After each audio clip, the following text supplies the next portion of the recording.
Hi friends, வாங்க உருளைக்கிழங்கு பொரியல் வந்துட்டு எப்படி செய்யலாம் பார்க்கலாம் வாங்க. அதுக்கு வந்துட்டு நான் 2 ஸ்பூன் வந்துட்டு எண்ணெய் சேர்த்துருக்கேன். எண்ணெய் நல்லா சூடானதுக்கு அடுத்தது இப்போ கடுகு சேர்த்துக்கிறேன். கடுகு நல்லா பொரிஞ்சு வந்ததுக்கு அடுத்தது கொஞ்சமாக வந்துட்டு உளுத்தம்பருப்பு சேர்த்துக்கிறேன்.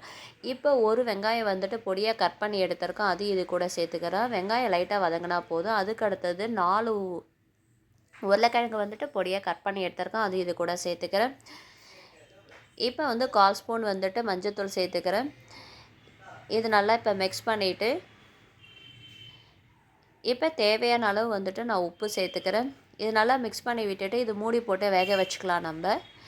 இப்போ இதோடைய ஸ்பெஷல் என்னென்னா, இப்போ இந்த பொட்டுக்கடலை, சோம்பு, காஞ்ச மிளகாய் இது எல்லாத்தையுமே நான் அரைச்சி எடுத்துக்கிறேன். உருளைக்கிழங்கு வெந்ததுக்கு அடுத்தது இப்போ நம்ம அரைச்சி வச்சுருக்கோம் இல்லையா, அதையும் நம்ம சேர்த்துக்கிறேன்.